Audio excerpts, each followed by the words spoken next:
Hi guys, Rob Davis here. Want to talk to you a little bit about this one subject. So important. Did you know that 44% of Australians will at some point in their life, those are Australians between the ages of 16 and 85, have some form of mental disorder? And did you know that 42% of Australians reported that they had had some form of mental health disorder in the last 12 months? Your mental health, it is so important. As real estate professionals, we deal with people all the time at different capacities in life, going through different things. So we need to learn to understand that, not only for our clients, but for ourselves. Come with me as I share just a little bit about mental health, what the problem is, what's going on, and some possible solutions if you or a colleague are dealing with mental health issues, feeling overwhelmed, feeling anxious, feeling burdened by either your work, your family, your relationships, your finances. All those things tie together. We do not work in isolation. We've moved on from the days of focus totally on KPIs, and we are now in an age of holistic thinking about you and I as a real estate agent. How we work in the environment, in our communities, what we're looking for, how we are, how we feel. And today I want to just talk to you a little bit about that. So I've done some research. I want to share some stories and hopefully give you some tips and strategies if you're in a bit of a funk to get you through that. Guys, as I said, I'm Rob Davis. I'm a real estate agent. I've been in real estate for the last 23 years. I don't claim to know anything. I'm not a professional in the mental health space, but I have had the privilege of working with hundreds of real estate agents over the 23 years I've been in the industry. Most of the back half of my career has been spent in coaching, nurturing, managing real estate agents as they seek to serve their clients in various locations. I'm based in Western Australia, but I've been able to work with agents in Queensland, New South Wales, Victoria, South Australia, and really get an understanding of what makes agents tick, what prompts them to do things, some of the risk behaviors, and why that might be. And today I want to just go over a few bits and pieces with you, and I hope you'll find this helpful. If you know somebody that's struggling, please be sure to share this video with them. And hopefully there'll be some resources that they can take advantage of. There will be a resource page attached, just a Google Doc attached to this YouTube video, and you'll find that in the description. Alternatively, if that's not helpful, there is so much information available in the mental health space available online. So if you're in Bing or if you're in Google or whatever it might be, there is easy access to a lot of different resources to help. So let's look at some statistics. And I did write some of these down. The RISE initiative, which is where the RealCare app is hosted, gives some statistics that came out about us as real estate people. The probably one of the sad things is that real estate is in one of those careers that there is a high suicide rate, and we'll talk a little bit maybe about that going forward. They claim that percentage-wise, 13 suicides per 100,000 agents happen in Australia.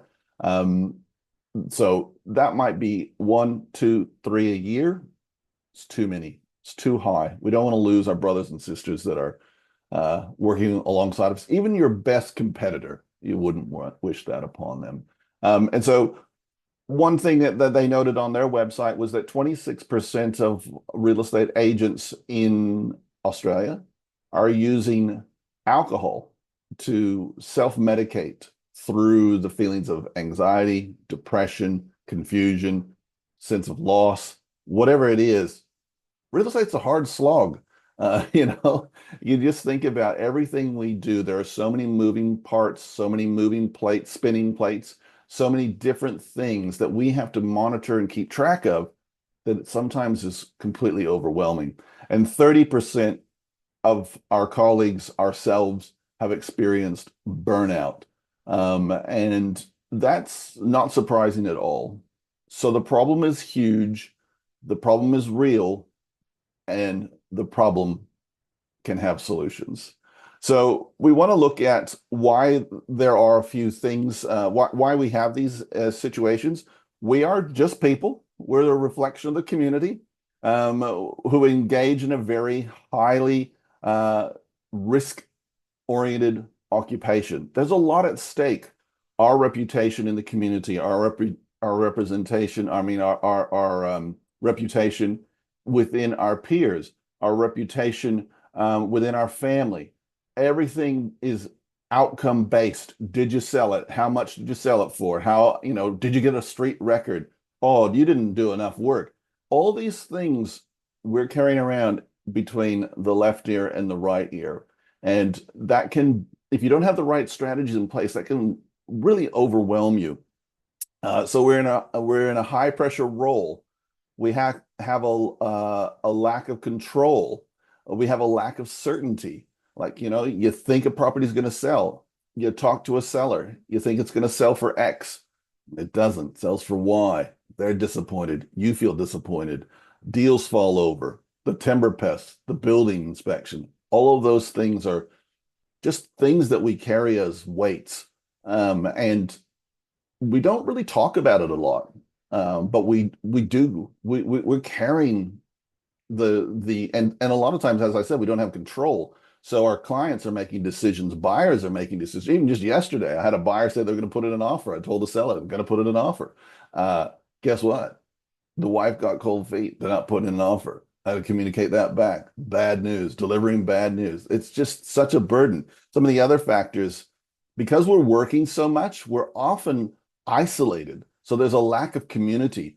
No matter if you're working in an office with 8 to 12, 15 reps around you, or you're working from home, a lot of different models out there at the moment. But we can easily feel de-energized, isolated without community. And for a lot of us, if you're really successful, this is from observation, there is a lack of purpose or meaning. So if we work through a sequence, there is either digital or analog prospecting. We then engage with people. We then appraise homes. We then go and list the properties. We get them set up to sell. We are working with people all through that process. The marketing campaign starts. We then do the opens. We do the private viewings. We're engaging with the buyers. We're communicating with the sellers. We're doing all of those things. We're getting the contracts, depending on what state you're in. That works in different flows, but we do all that, then it moves through to settlement. There's getting all the conditions and everything. It's never the same, but yet it is oh so much a Groundhog Day. We are doing the same thing over and over and over. And what I have witnessed and seen firsthand is when real estate agents tie themselves, their sense of self, their identity to who they are, the high prices they achieve, whatnot. When the market shifts, that can really impact who they perceive themselves to be. And they lack meaning. They lack meaning beyond what am I just on the planet to do home opens? I'm always telling my crew, real estate should fuel your life. Your life should not be totally about real estate, and that's something I think as an overall strategy, we need to recognize that. What causes some of these things? Well, it's just the nature of our industry.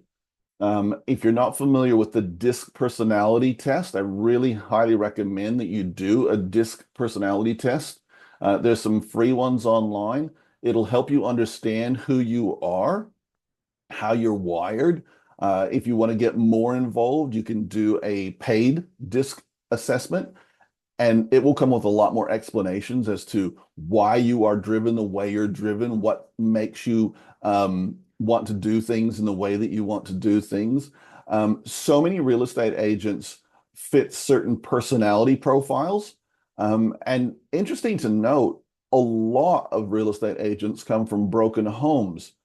Weirdly, they get involved in selling homes, maybe because they're seeking at first financial benefit, but then there are some that just want to genuinely help keep people together in a safe place, in a stable environment where they are maybe making up for things that happened in their childhood. And as we're thinking about the way that we do business, the way we engage with our families, our communities, our friends, so much of it is wired through the way we grew up, what how we chose to respond to events. And it really puts us on a path. Sometimes we mirror what we saw, sometimes we rebel against what we saw. And we find that coming to the forefront in how we actually function as agents in a community. Um, I want to talk just briefly about this. I don't want to dwell on this, but when we are feeling overwhelmed, and a mental health disorder or illness or whatever, it could be anything from cognitive decline, it could be feeling overwhelmed, it could be anxiety or anxiousness, it could be a sense of doom, it could be, and obviously there's a scale on these things. You know, you might just have a bad day, you had a finance fall over, you just feel a bit blue for the rest of the day. It could be to the stage where you are clinically depressed. You don't want to get out of bed. You don't want to do anything. Things you are capable of doing, things that you're good at. You just don't want to do it. It doesn't bring you joy. It doesn't bring you happiness. In fact, you just get a big case of I can't be bothered. And somewhere in the mix is a lot of us, and it comes and goes. It's a little bit like the tide of the ocean, you know. There's a high tide and a low tide. We're feeling good. We got, you know, X amount of listings, X amount of properties sold. We're doing that. And then something goes wrong, or a lot of things go wrong, and everything goes out. And we look towards how do we cope with this?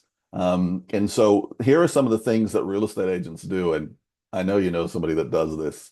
Um, we actually practice self-sabotage.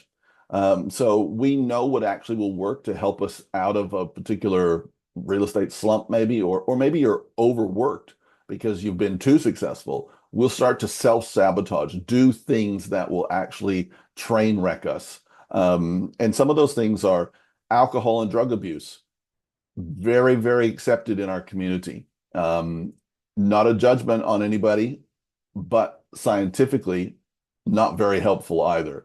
And those drugs could be prescription drugs, they could be local pharmaceuticals, if you know what I mean. But agents are prone to that. Agents are, by nature, most agents are working commission only. And so by the very nature of the selection of that as an industry, you are risk tolerant and you have a much higher risk tolerance than most of the general community. How that looks is you involve yourself in risky behavior when you're trying to self-medicate, when you're trying to numb things, when you're trying to, you know, when sometimes depending on where you're at in the headspace, you're looking to alcohol, you're looking to drugs, you're looking to extramarital affairs, you're looking to gambling, you're looking to all kinds of things that when you were clear of mind, clear of purpose, you wouldn't actually make that choice. And the problem with some of those things is that the more that you engage with them, the less your resistance to be involved with that happens. And then, you know, that means poor financial choices, and all kinds of things that can happen.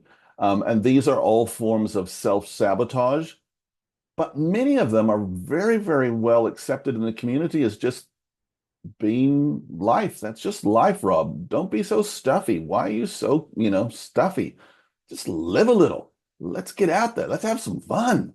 I've seen it all. I've seen it all. I've seen people make decisions in the moment of having fun that have had lasting lifetime implications on what they're doing, whether that be from drugs, whether that be from extramarital affairs, whether that be from gambling, whether that be from whatever it is, choices that have had consequences that, when sober, when in your right mind, you wouldn't make those choices.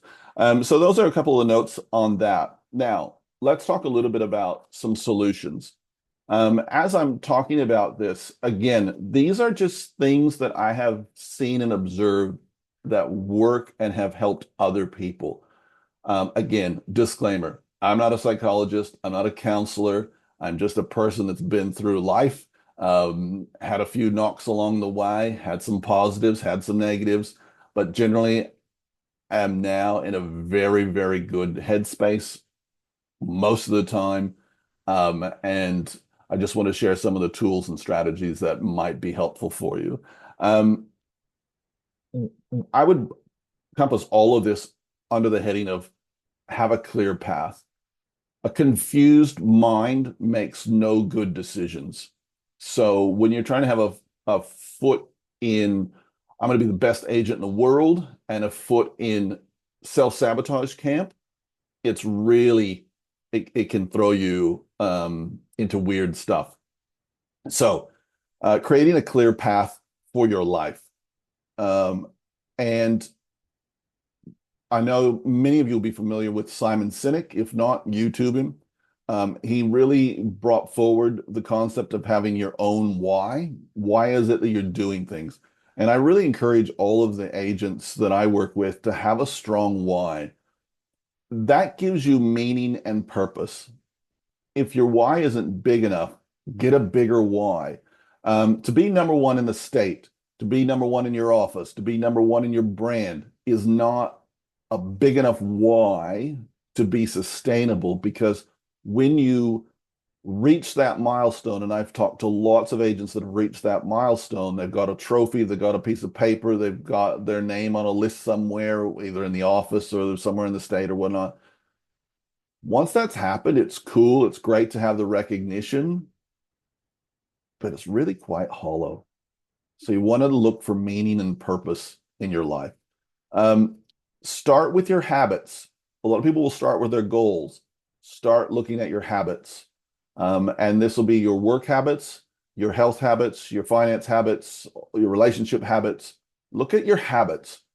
And I highly recommend the book Atomic Habits by James Clear. Um, get into that if you're not familiar with that. Get into that way of thinking. To a small change in your habits, your daily habits, can have a massive impact on your life. So look at your habits, have clear goals. Your habits will form your goals. So I still think it's important to have a benchmark of where you want to go, whether it be production, finance, um, vacations, maybe real estate investments or other forms of investments, travel, extra properties, charity, being involved in charities, whatever it is, have some goals. Once you have the goals, lay out your action plans. So my goal is you might want to gain weight, you might want to lose weight, you might want to get stronger, you might want to, become a better surfer, whatnot. Put out an action plan in place for that. Let's say you want to surf and you currently don't surf. Google, where's my local surf school? Obviously in the middle of the desert in Western Australia. It's gonna be a way, but you know what I mean? Like start to make those action plans. Um, I still think there's huge power in the vision board. Do you have a vision board? If not, get one. If your vision board is not fresh and updated, change it out. What I mean by a vision board is a tactile, real vision board that sits in your office, sits on your desk, sits at your home office, whatever it is, with the things that you want your life to be about, pictures of them, words, all taped, glued, whatever, onto that. There's something about that process that rewires your RAS, which is your reticular activating system of your brain. And it will guide your subconscious to move your life in that direction. It's the same as I always am coaching agents to have an ideal client. What is your ideal client avatar? Who are the people that you want to work with? Who are for me, it's people between the ages of 30 and 65 that are chilled, laid back, that can sell their property, that are willing to be educated, they're willing to be coached along the process. They're in a financial position where they can actually sell the property regardless of the market. And so if you don't have that, then you're just winging it and you're taking business from everywhere. And that's where you get the problem clients, the clients that are trying to derail you and those kind of things. So make clear, good choices from your client scenario as well. So we talked about your vision board. I really encourage what really I had a period of my life years and years and years and years ago. I went through a divorce. Prior to the divorce, I was out doing home opens. I got a text from my then wife. Hey, what time are you home today? Not an unusual message at all. Um, Said the time, came home. The house was empty. There was $40 sitting on the kitchen bench with a note saying, sorry, I have to go find myself. Oh, by the way, you no longer have access to the bank accounts. These things are traumatic. Like these things are traumatic.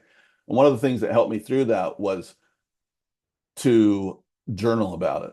What am I feeling? How am I feeling? What are my wins for the day? What are my losses for the day? What did I do to further myself towards my why? How did I move towards my goal? I mean, I was in a slump for 5 years, on again, off again, up and down, emotional roller coaster, good. But that was one of the tools that I used eventually to help me work through that process is writing a journal entry daily, not to broadcast, not to share with people, but just my own thoughts. What did I do right yesterday? Three things, because we can be our own critics, so harsh on ourselves, and there's no power in that. That only complicates the situation. We get a lot of what we call broken record. I don't know if you're old enough to know what a record is, but a lot of you will. The vinyl. Uh, when you had a scratch in a vinyl record or a scratch or an actual breaking record, sometimes that record player would just play the same thing over and over and over. When we get those anxious thoughts, those feelings of overwhelm, those feelings of despair, hopelessness, I'm never going to get another listing. I'm never going to be able to sell Smith Street. I'm never going to, whatever that situation is, whether it's personal, professional, whatever, we sometimes just get in that loop, that mental loop. Tony Robbins talks about it, about your state, your mental state. Um, for me, journaling was a great tool to be able to get out of that state, change your state. You have a mental state, a physical state, a financial state, all those kind of things, but you can work on each of those. And so with that, if you are new to journaling, you're not a big writer, whatever, go to YouTube, look up bullet journaling. It's great. Next thing, your diet. You know, in our industry, it is so easy. I'll put my hand up. It is so easy to hit the drive-through instead of good, healthy, nutritious food. Um, your diet is a major impact. Just think of what goes in your mouth is actually feeding your gut, which then feeds your body, which gives you the building blocks that help your brain function and helps your brain, the synapses that goes on in your brain strength, your brain health, your brain everything. So when we're thinking about our mental health, our key tool is our brain, and the way we feed it, nurture it, hydrate it is so important. If you're thinking about that. Exercise. I remember reading a book, I can't even remember the name of the book, but the reality of the situation was this guy was having a big mental slump and he contacted a friend for some help. And the friend said, go get your running shoes. And he's like, no, no, no, I've got all these business problems. He goes, yeah, go get your running shoes and get out and start movement. Just do movement, whether it's walking, depending on what other your physical limitations and ailments are, whether it's walking, swimming, jogging, cycling, surfing, whatever it is, get movement into your life every day. Oh, but I'm so busy. I've got this much prospecting to do. I've got these Facebook ads to do. I've got this content to create. I've got this to do, that to do. You never get a second chance at this day. And this is about creating those habits that will serve you well going forward. Um, get some community engagement. Now, by nature, I'm an introvert, so I'm quite happy being in my own company and whatnot. Being around lots of people sometimes tires me out more than it does. You get somebody that's an extrovert, they get around a lot of people and they just start powering up. For me, it's the opposite, but I'm aware of that. So I have key people in my life that I engage with on a regular basis, talk about the pluses, the minuses, the whatever. but I take that responsibility to do that, to make sure that I'm around people. Even for me as an introvert, if I just go where people are, I don't have to talk to them. But it helps me with my perception of the world. It helps me with everything that I'm dealing with. Your spirituality, whatever you're choosing in your life with spirituality, it's tied to the meaning and purpose that you have in your life. You might be involved in wanting to do things for people in another country, things for people in your community. You might be involved in your church, your yoga retreats, whatever it is. Engage in your spirituality. You might think all of that is nonsense. Well, just stop and engage in your own personal meditation, your own personal self-development. And again, I'll highlight this. I just talked about it. Taking your own personal accountability and responsibility for your mental well-being. And this could look like, depending on where you're at, if you've got problems and you are feeling overwhelmed, there's a lot of ways that you can get help, right? Oftentimes, if it's not so severe, you can manage it yourself. Other times, you want to bring in other people. And that's my last thing I want to talk about is seek help. First from friends, family. There are also many free services, which on the sheet that will be linked under this video, you will see those free services. And then don't be ashamed. There is no shame in seeking professional help. There are many people out there, many organizations that have resources. It could be you might need to talk to someone. You might be missing a key chemical that you want to have that will help you. You might find that you get diagnosed and you've got a little bit of an issue there and you want to self-manage that. We're just a reflection of society. There's no judgment on people. There is no stigma anymore. In the old days when people had the stigma of those kind of things, that's all gone now. This is 2024 heading into 2025. I'm not sure when you're going to watch this video, but don't be afraid to ask for help. It's like, imagine if you were flying through, if you flew into America and you went to Chicago O'Hare National Airport and you didn't know where you were going. You knew where you were supposed to go, but you didn't know where you were and you didn't know how to get there. You just stop and ask for help. It could be just a passerby. It could be someone else. It could be the info desk. Think of the help that's available to you from free resources through to paid resources as stopping and asking for direction. You deserve a wonderful life. You're not here by mistake. You were put here for a purpose. Continue to find it, continue to do well, and we wish you all the best. Thank you for taking time to spend with me as we're thinking about mental health, keeping it real, and keeping it on track. Thank you, and we'll see you soon.